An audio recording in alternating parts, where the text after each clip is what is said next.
Drivers, start your engines!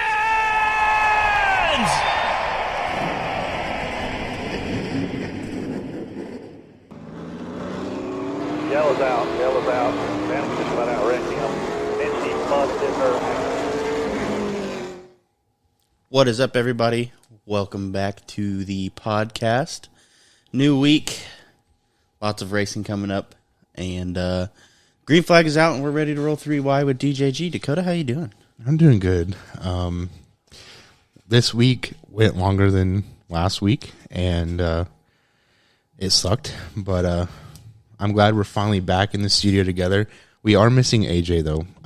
For all those that don't know, AJ is a firefighter. Let me pause real quick. If any of you are interested, we're going to have AJ pose for like a sexy firefighter calendar. So he doesn't know that yet, but it's going to happen if you're interested. Yes, and we'll post it on our social media. $35 at least. But he is a firefighter, and he did get called to a pretty big fire today. So it was actually a pallet factory. Yeah, the worst thing to catch on fire. Yeah. So he got called to duty. So God bless him. We wish him safety and a safe return, and hopefully we'll see him next week. But yeah, the first thing that I really wanted to kick off today was, if you follow us on social media, and if you do, thank you. We made a pretty big announcement. We got our first sponsor for DJG Motorsports, but they will also be featured on the podcast. So the tattoo studio out of Muncie, Indiana, has jumped on board with us this year. So if you are looking for a studio to get your next tattoo or piercing, the tattoo studio in Muncie is the official tattoo studio of DJG Motorsports. Pretty badass. I love to hear that. I do too. It's so professional. Yes. Operating for 23 years, the tattoo studio has an experienced lineup of artists, including Josh, who goes by Prozac, Ross, and Shannon, who are ready to work with you whether you are getting your first tattoo or you're ready to get back in the chair, which I know I am.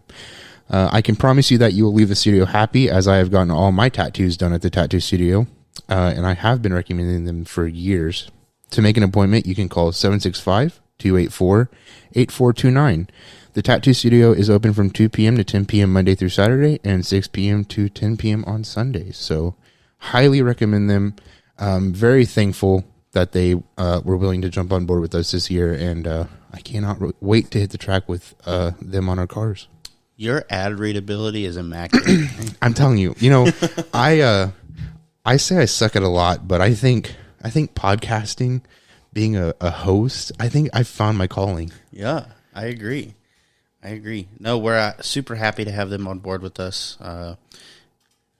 We all appreciate it. Obviously, it's cool to see we're going somewhere. Yeah. Baby steps. I haven't gotten a tattoo from there. I know you have, so you can vouch for it a little more than I can. But I'm gonna have to check them out. That's for sure. Yeah, personally, they're really awesome. And when I found out about them, of course, I think, a lot of people, they've been operating like through word of mouth and stuff too, and they're pretty big on social media. But that's how I found out about them, was through word of mouth, and I went and got my first tattoo, and I've been going there ever since, and I'm ready to get back in the chair. I really want another one, but been busy with racing coming up, and other stuff going on behind the scenes. So, but yeah, I highly recommend them, and if you're looking for a good studio, I would highly recommend them. Absolutely. Moving on, we have the SRX fan vote. That ended last weekend. Weekend. And Cole Williams came out on top. So super happy for him. If you followed us from the beginning, we kind of tend to lead towards Cole Williams as our race winner pick for the pro late model division anywhere he's at, especially when it comes to Nashville. He runs super well there. I mean, we saw it. Was it last weekend? Yeah, because we were inside watching him race at Nashville. He ended up finishing second. Was it? It was a good battle at the end. Yeah. But he did end up finishing second. Good driver. I've watched him run Bristol. I've seen him run a couple other places, but super cool dude. I follow him on social media. If you remember last year, him and Cody Coughlin got into it. And that's how I first found out about Cole. So ever since then, I've been a huge fan. Yeah. For sure. Absolutely. But so super happy for him. I don't know what the other official results were. Yeah, I can't recall. But, I mean, regardless, I mean, it was really good racing. Absolutely. Did you have anything else to add for that? I do not. Okay. Before we move on to our next topic, I did want to... This is breaking news. I saw it before we came on. ARCA lifted the suspension for Daniel Dye, and I wanted to read his statement. I promise to not punch people in the balls. Literally. So for those of you who don't know, Daniel was charged. It was like a felony charge for punching somebody. I guess he suffered some pretty traumatic injuries to his groin. Wasn't a ruptured testicle. Poor guy. That's a hard hit. Busted nut. And and he was charged with like a felony count of like battery or assault or something. So ARCA, based on their rules, suspended him. Daniel and his team released a statement today saying the past few weeks have been emotionally difficult for me and my family, to say the least. You might have heard that I was recently arrested by local police and subsequently suspended from ARCA competition. He goes on to say that I am happy to report that ARCA has dropped its suspension after my lawyer provided the state's attorney with sworn statements from eyewitnesses. Following review of this information and its own investigation, including review of medical records, the state reduced the charge to a misdemeanor. He said, before I get back into racing, I think it's important to explain what happened that led local police officers to take me into custody.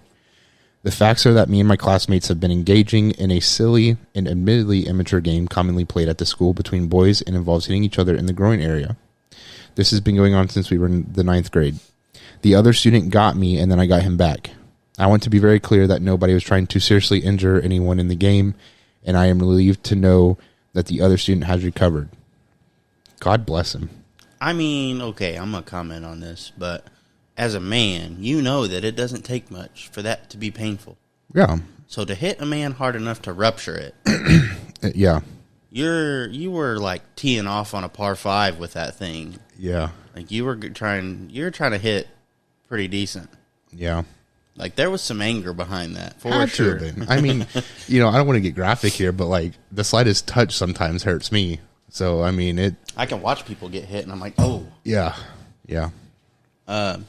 Real quick, I do want to add, I don't know if Dakota, I hadn't looked on social media or anything, but we are not recording this video. We're not videoing this episode. We've all been pretty busy, so a lot of this was kind of thrown together. So yeah, we do have stuff to talk about, that's for sure, but we decided to not record this on the GoPro. So I take full responsibility for that. Like I said in the beginning, my week was long. It sucked. Threw show notes together last minute. And here we are. I take full responsibility. And We've also been working on your race car because that too. We got a big weekend coming up. Yep, and we will get into that in a minute. But I mean, the off season. I was thinking about that today when I was putting the show notes together. I was like, a few months ago we were talking about the off season and dreading it. Now it's here. It's here. It's in less than 48 hours. So, allegedly, depending on the weather. Yes, but it's I take full responsibility. I promise. I try to reduce the times that this happens, but shit happens. Yeah. So I guess I'm glad to see Daniel Dye back in competition. I wanted to say that. I think he's a pretty cool kid, other than, committing a crime. While we're talking about stuff in the higher up series, I'm going to move to trucks a little bit. Because previously we kind of covered the Haley Deegan situation. Has there been any sort of update on that you know about? I do follow them on social media, and I do follow them on YouTube. I haven't heard anything else, so I don't believe that there is an update. Obviously, I'm sure if it had continued and gotten worse, I'm sure they would have probably provided an update. But it's either that or like a lawyer saying like don't say anything yet. Yeah, I don't know. I mean, obviously, it seems like they're safe and well, so I'm thankful for that. That was a crazy situation, and for sure.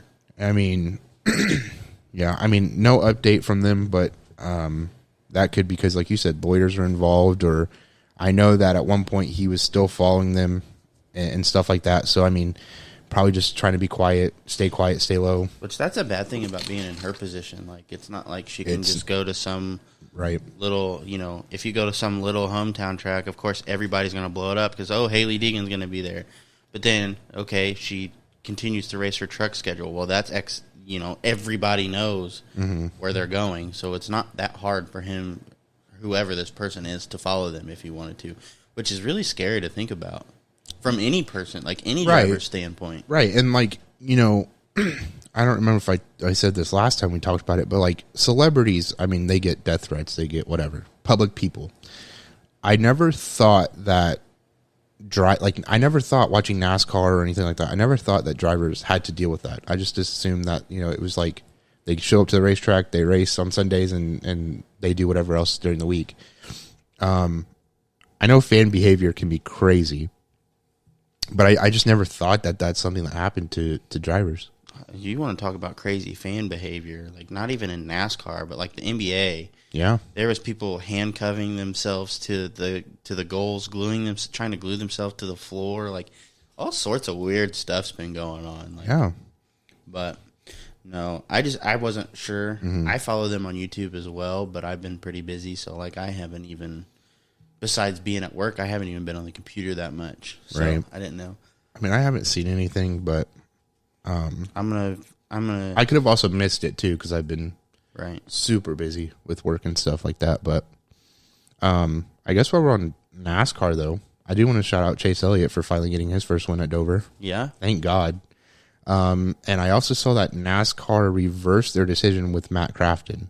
Yes. So he will. So we didn't cover this because we took last week off, but Matt Crafton had finished 5th. And I guess they teched his truck and found out, or said that his truck was sitting too low in the front, so they DQ'd him and everything like that. And then his team went and appealed it, and they finally made a ruling saying that they didn't give an explanation. They just said they approved the appeal, I guess, and gave him his 5th place finishing spot back and his points. So I didn't make a note of that, but I did want to mention that as well. Who ended up winning the Cup race Sunday? Joey. Yes, because it was very controversial. Yeah. About him and Willie B. And I think it's funny because literally the night before, in the super lates at Nashville, William Byron kind of did something very, very similar. Granted, he didn't, outright wreck him. He didn't outright wreck him, which I don't think Joey outright wrecked him either. Right.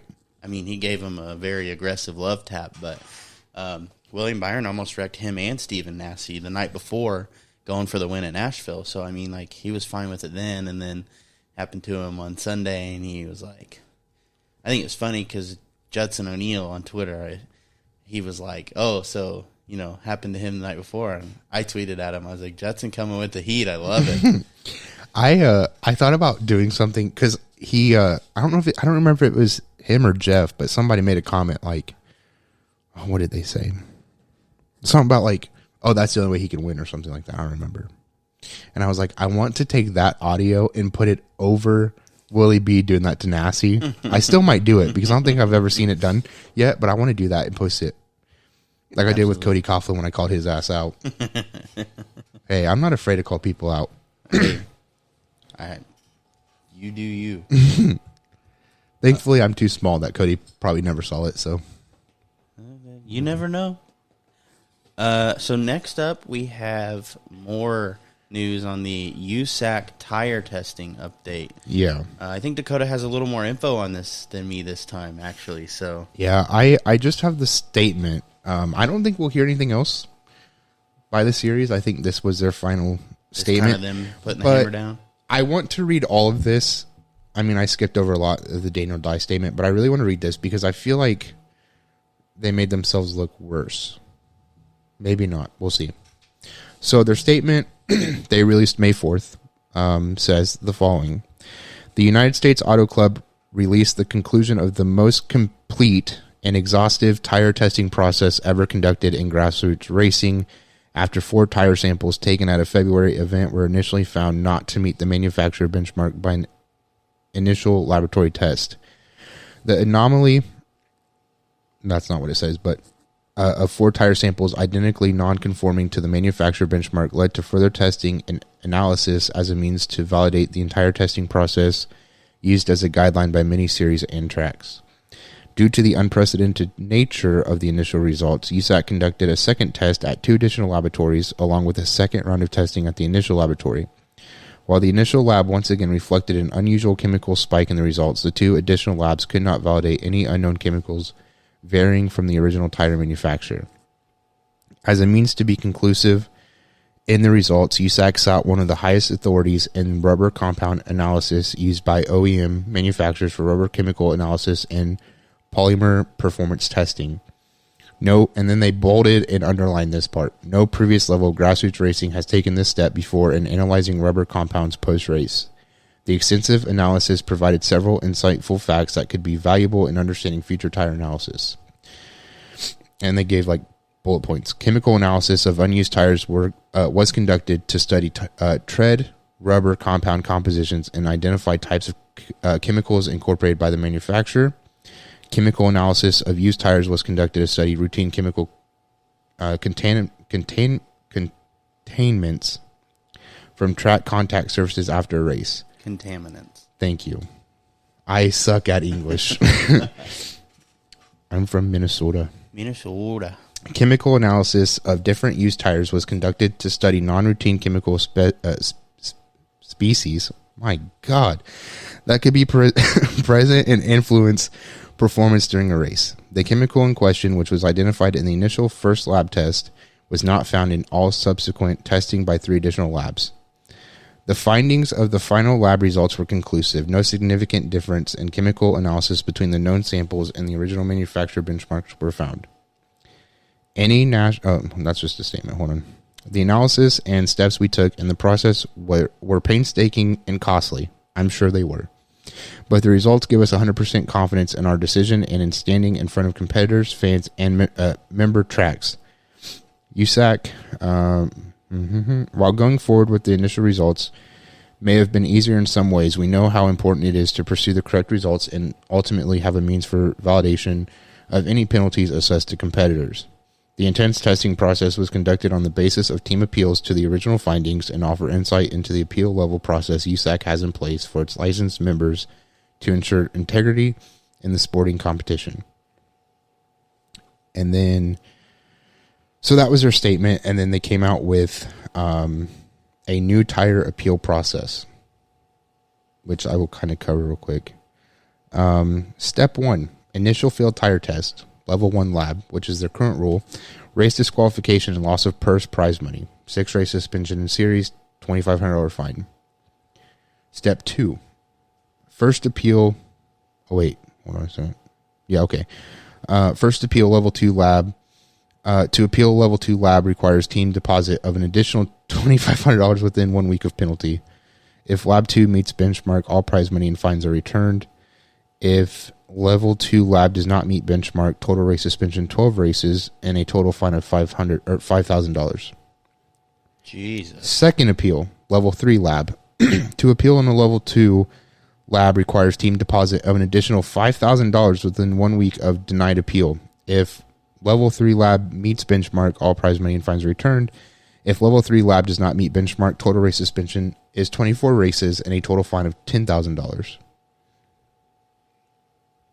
So basically, if you fail a tire test, Yeah. the only way you can appeal it is if you have lots of money sitting around. Yeah. I feel like, I don't know how I feel about that. Yeah. You have to have your first appeal, you have to have $2,500, and your second appeal, you have to have $5,000. And if you lose, you're paying double the amount anyway. But again, I'm pretty fucking stupid. But it's like they're saying, "Oh, this is the most extensive testing ever done in grassroots racing," which I believe that, because this is the first time I've ever seen this in short track racing. But it goes back to saying that and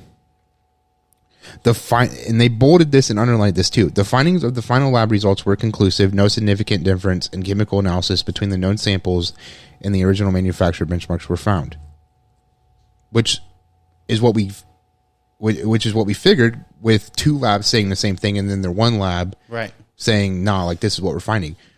So I'm like, no shit. But I don't know if they're doing this to save face, or because, I mean, a lot of big teams already done, so they're done. So I think that's part of it for sure. I'm just like, it's a CYA type deal. Yeah.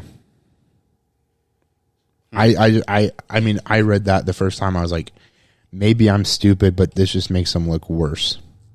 I don't necessarily think it makes them look worse per se. I mean, they could have just stopped after the whole ordeal. And like, hey, we were wrong. Yeah, that's all they had to say. And they're like, they give you I wanted to print this out for you, but it was like 10 pages. So they gave a 2-3 paragraph statement basically saying we were wrong, but let's avoid saying that altogether. And then we're going to release a new appeal process, which you can't appeal if you don't have money. Granted, a lot of these guys running USAC sure have the money, but like, that's still, I think, ridiculous, especially given the circumstances outside of racing, like material shortages, supply chain shortages, like having issues just getting tires in the first place. Yeah. For them to be, like, I'm not saying you can't be strict with the rules. Like, rules are rules, but like, to really, but this was a fuck up on their end. To really like hammer down on it the way that they are, given the certain, given all the other circumstances, is like mind-boggling to me. Yeah. I mean, I guess better now than never, but it's just bad timing. It's just I mean, I'm not trying to hate on USAC because, like I said, I could be wrong in looking at this, but like, this does not look good. And I think as a team, I would be even more upset seeing this. Right.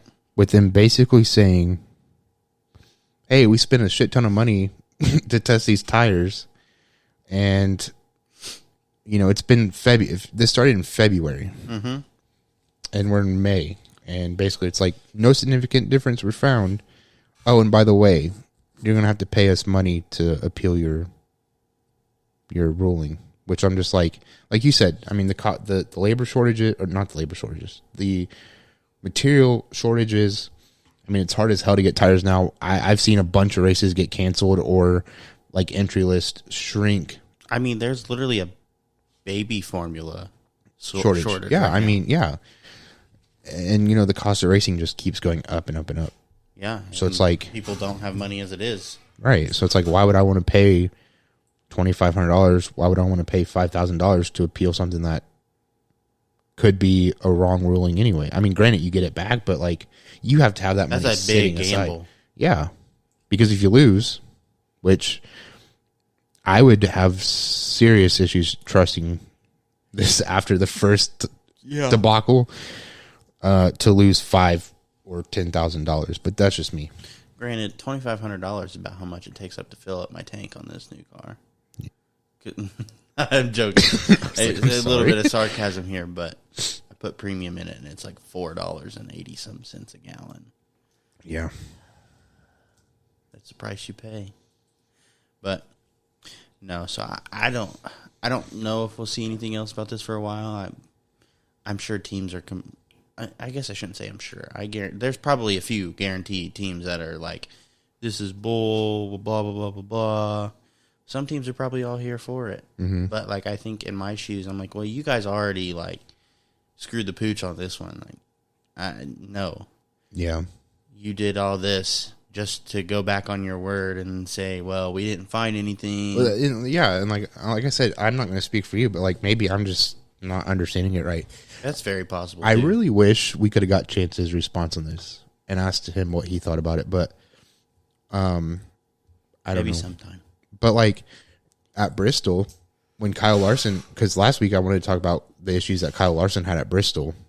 Oh, with being forced to start in the rear. Yeah, because he needed a push to start or whatever. Yeah, and translation was lost between team and the officials. So, but he made a comment saying like, no wonder people are leaving this series for, the competitor, basically. Like I said, and like we said, two of the biggest teams already said they're done with USAC.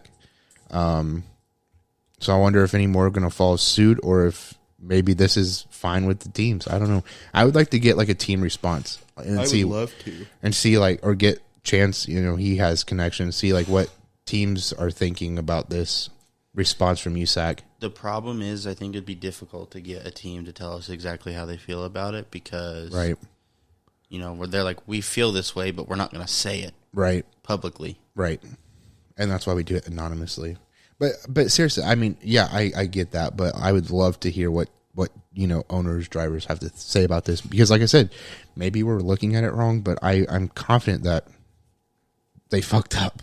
Oh, for sure. And they're trying to save ass. But before we go into this next topic, I'm pretty sure the Vorse Compact Touring Series is racing in West Virginia. Mm-hmm. Tomorrow. So, real quick, want to give Kyle Frame shout out. Wish him good luck. Bring the new car home in one piece. And maybe a trophy. That car is badass. I love that car. He just got a new sponsor. It's a hypercar. It's a car dealership. And actually, when I was looking for a new car, when I was looking at Mustangs and stuff, there was 2 of them there that I looked at. So I know exactly where they are or who they are. Yeah. I want to wish Kyle good luck. Do you know if Travis and all of them, they're not going, I would assume. I don't believe so. I think they're going to stick around. They're racing Milan, aren't they? Shaylin and Trey, I believe, are. Gotcha. I'm not sure about Travis. Gotcha. But yeah. We'll get into that a little more here in a minute. I wish, while we're talking about Kyle, not trying to, gas him up because we're friends of the show. He's friends of the show. But we're also on his race car. That too. His car looks badass, and I'm like, I wish my car could look like that. I got my decals and stuff on, not decals, I got my numbers on today. I'm still waiting for a couple more to get made, but it doesn't look terrible, but I'm like, this fucking sucks compared to other cars. But you got to think of all the work that he put into this. Yeah. He stripped it down to the bare bones. And yeah, I wish I could do that. I don't have the time or money. But even Shaylin's car, we went over there the other day to get some decals for Travis, or from Travis, and I was like, his paint job even looks so much better than mine. And Dad's like, well, he probably primes it, sand it down. I'm like, yeah, I don't got time for that. So I mean, I'll sleep with the bed I made, but I'm like, I just wish it looked a little bit better. Right. I don't think it looks terrible, but it'll look fine once it's out there on the track. I hope. It seemed pretty fast when I tested it the other day, so I hope. Yeah, I forgot you and your dad went and tested. Yeah, very last minute. I would have invited both of you. I figured maybe you guys wouldn't have made it, but it was last minute. I don't remember what I was doing. But we went golfing. No, it was a Saturday. It was a Saturday, I believe. I don't remember, but yeah, it was a Saturday. It was last Saturday. Saturday before Mother's Day. Well, no, yeah. Yeah. His Mother's Day was after. Yeah. So I tried talking him into going to Sunday morning during church, because I figured nobody would be out there. They'd all be at church. Which I shouldn't have to clarify this. I'm a Christian. I just don't go to church. Okay. I got race cars. Hey, I love Daddy God, but I figured everybody would be at church and we could go on and whatever. But it was last minute. He was like, hey, we're going to the track. We're going to, because my car caught fire last year. We want to make sure the repairs that we made would hold. And he just did some adjustments on his. So, but yeah, according to Dad, his car handled pretty well. I knew mine was pretty good. Getting brake job done tonight because brakes were really touchy. But other than that, I'm excited. Although it's hot as fuck outside, I'm not going to lie to you. And I'm not going to be mad if they have to cancel Sunday because it's hot. So that moves us into Mount Lawn opening day this Sunday. This might be a stupid idea, but bear with me here. I would love to see if we could get, how they have, the radio ads and stuff for Mount Lawn? Mm-hmm. How we could get that on the podcast. Get one made for the podcast? No, just, use theirs. Oh, yeah. I got you. I don't know who's in control of all that, or who does it, or anything. Yeah, I don't know. That's a good point. I think that'd be pretty neat. But anyway, we have Mount Lawn opening day, Sunday. Well, I could share Bam's video, I'm sure. I'm gonna ask him for permission to use it. And oh, we're not recording this episode. Never mind. I was gonna insert the schedule and stuff too, but I can't do that. But if we can find it, we'll share it on Facebook or whatever. But so, what do we got Sunday? Well, so I can go over the schedule of events real quick, and then we can jump right into entry list if you want. That's fine with me. Alrighty. So pit gates are scheduled to open at 1. Like Jarrett said earlier, though, it is supposed to rain, I believe, last I saw. So if the weather cooperates, pit gates open at 1. Grandstands open at 3. Practice will begin at 3:30. And racing will start at 6. Your features for Sunday include the Wooten Automotive Modifieds for a 30-lap race. Accelerator Race Car Pro Compacts will race 20 laps. There will be a B feature for the Modifieds after that if needed. And then your Red Bones Pizza and Chicken Crown Vics will run 20 laps. And then yeah. And then your JW Photography Stock Compacts will round out the night with 20-lap feature. Drivers meeting at 5:30 at pit bleachers. Drivers need to be there. I say that because they say that at least 10 times. But yeah, that's your schedule of events for Sunday, and we can jump right into the Accelerator Pro Compacts entry list if you want. That is fine. Wait a minute. We also have 19. Ryan Eminette is in a Pro Compact. Is he? Sorry, you're going to hear this real quick. I accidentally deleted them. He is? Yeah. He is? That's interesting. I mean, it's not, but whatever. Yeah, 19 entries for this list. I'll go over the names on this one. Brett Smith, Zach Morris, Will Jennings, Ryan Eminette, Travis Lee, good friend of the show. Mark Jennings, Joseph Jennings, David Powell, Gavin Shaw, Shaylin, good friend of the show. Trey Bear, good friend of the show. TJ Fannin, Derek Morris, Shane Reed, Cody Sheets, Terry Neal, Dylan Rogers, Trent Gosser, and Thomas Winger will be your Pro Compact drivers. Ryan Eminette in a Pro Compact is so weird to me. Yeah, it's interesting. He didn't run anything else last year, did he? Besides what he normally runs? Modifieds, and I know he ran Calvin Parham Street Stock a couple times. Yeah. I don't know if he ever ran a late model or not. You know, they probably have something posted on YouTube. Bump and Run Racing. I'm not going to plug them because I'm kidding. They're cool. Whatever. Interesting. Do you got any picks for this race? I thought about providing picks, but I honestly don't know. You know, I think that... Okay, so Travis is on here. Yeah. I think Trey was very comfortable in his car. Yeah. At the end of last year, and he had just started the transition to a Pro Compact. Mm-hmm.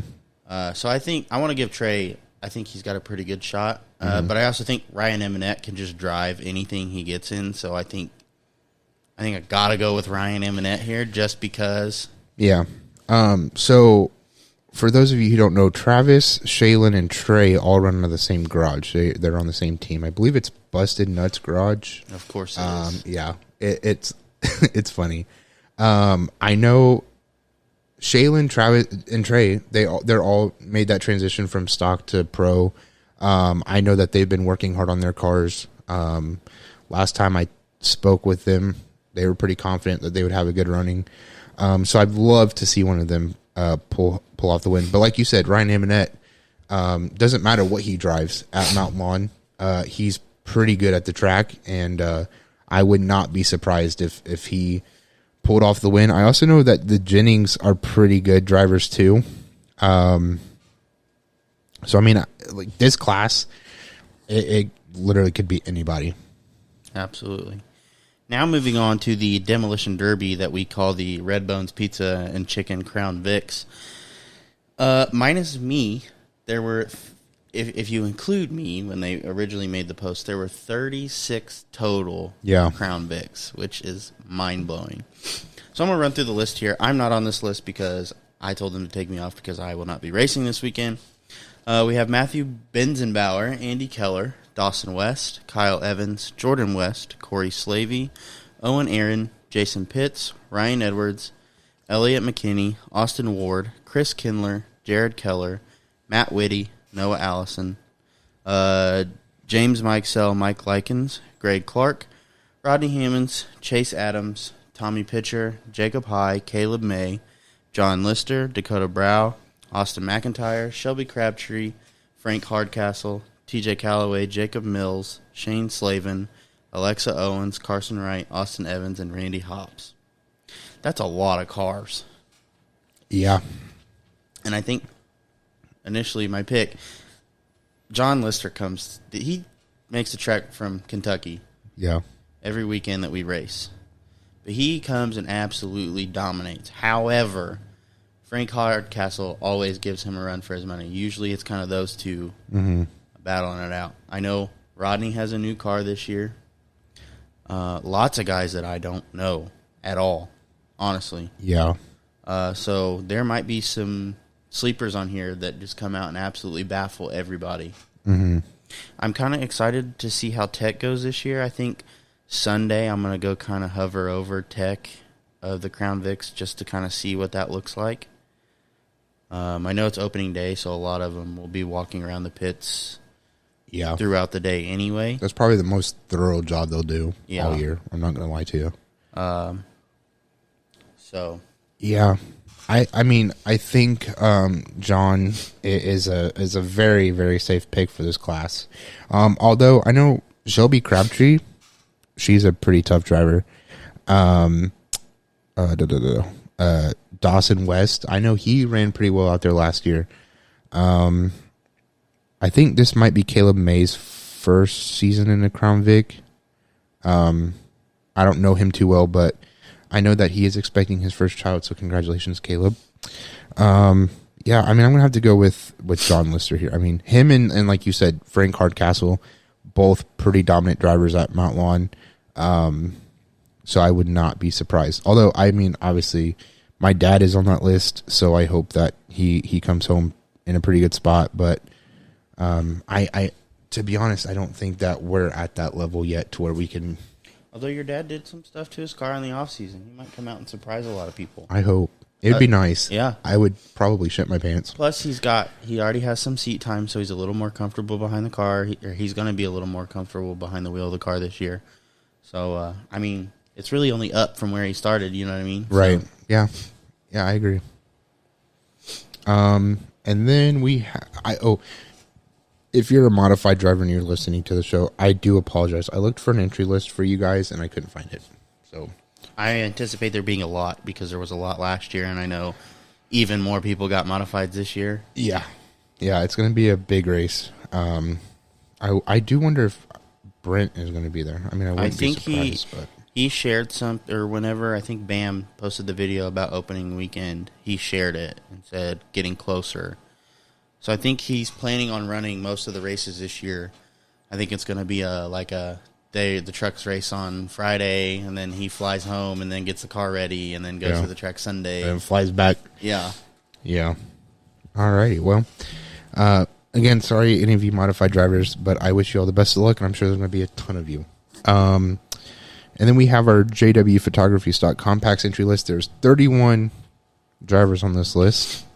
So we got Trevor Lane, Chris Morris, Aaron Brown Jr., Cody Riley, Daryl Thompson II, Brad Miller, Caden Claiborne, Axel Sullivan, Scott Stewart, Brittany Cheshire, which I believe she said she would not be making it.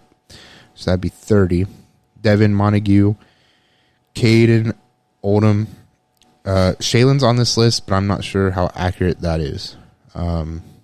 Chris Gray, Brad Ransdell, Corey Oldham, Jess Holiday, yours truly, Dakota Dean Clark, Levi Moreland, Mark Dulworth, Mark Dulworth, I'm so sorry, Jacob Korn, John Province, TJ Calloway, Caleb Sutherland, Madison Gray, Ty Palmer, JD Blankenship Jr., Robert Bryan, Ashley Patterson, Matt Rowe, and JD Blankenship Sr. I have no idea. It ain't going to be me. I can tell you that. Hey, you just hang out in the back and you just outlast everybody. Guaranteed top 10. I will say, first of all, bunch of female drivers this year, which I'm always happy to see that. I think that's pretty cool. I think last year we had 2 at most.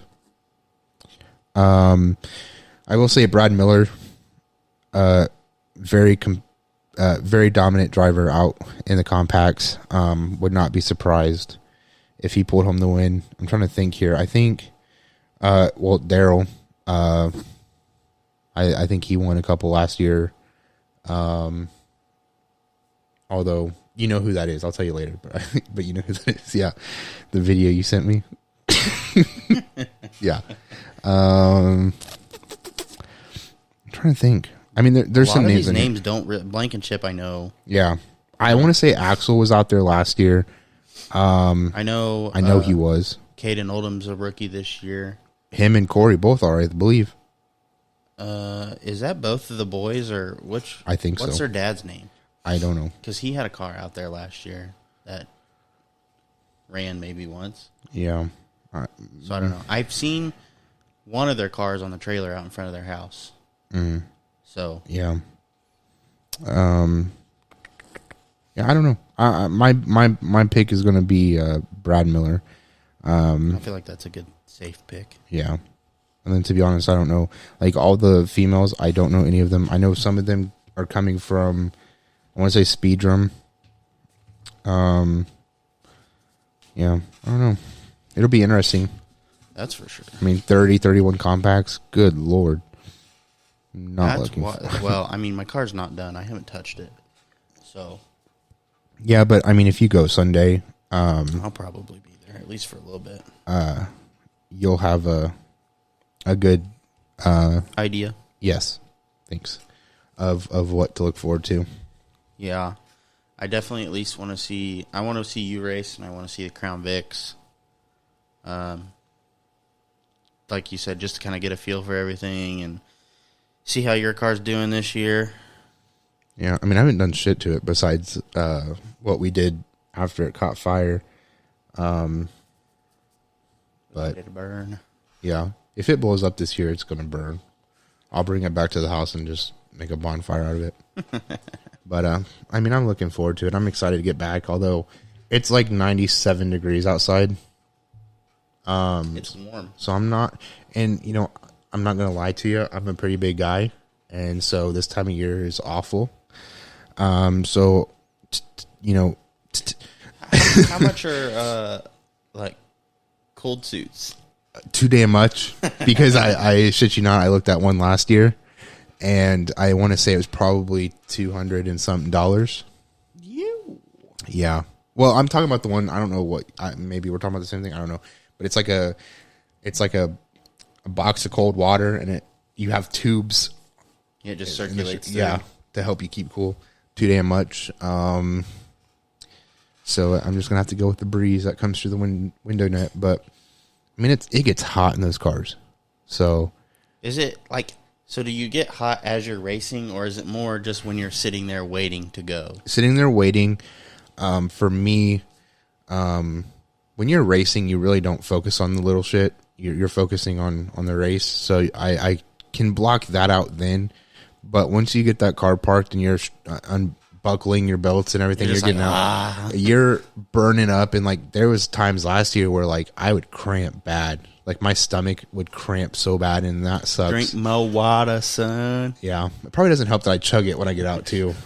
When AJ said that today, I was like, "You're gonna pass out or something when you do that." But yeah, it's just miserable. Yeah, but I mean, I am looking forward to it. But like I said, if it rains out, I won't be too upset. But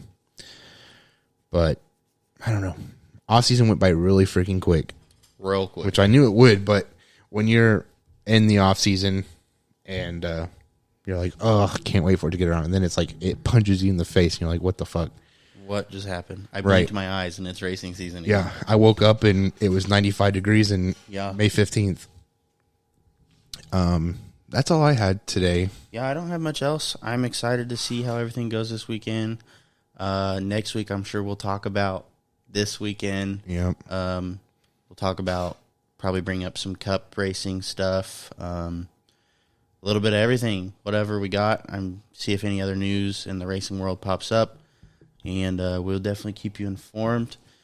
I don't know if you're planning on posting anything social media. I mean, the goal, I hate telling people this or saying stuff and then it not happening. No promises, but I would like to make a video while we're at the track, kind of just give an update, like a vlog style video. Definitely will be active on social media as much as I can, posting, updates throughout the day, and stuff like that. But again, no promises. It just depends on how fast it goes. And I might have you put my GoPro in your car. So we just, you and your dad put them in both or something. Try and rig something up real quick. And then that way we just have footage. Yeah. Yeah, for sure. Another thing I don't know if you want to talk about it, but like maybe some merch coming soon. Maybe. We've definitely been talking about it. Yeah. We haven't fully pulled the trigger on it yet, but we've definitely been talking about it. Yeah. Definitely talking about it. But I will say, I don't want to go into too much detail. I think we have some awesome ideas. It's just a matter of... Sorry, I thought I lost a tooth. We have some cool ideas for sure. Just trying to find a good partner to work with us on that. Obviously, funding.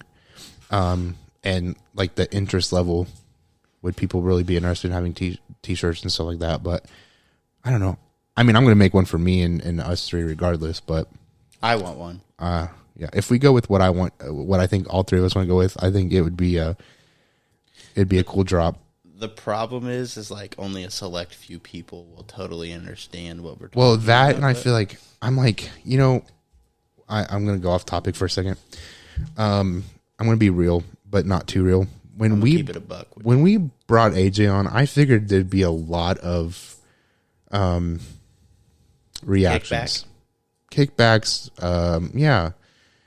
Which I received one instance of that, but I thought it would be bigger for some reason. I don't know why, but I'm not going to go into it. But I'm like, if we do the ideas that we want to do with merch and stuff like that, I feel like the reaction might not be as kind. I think it would piss a lot of people off.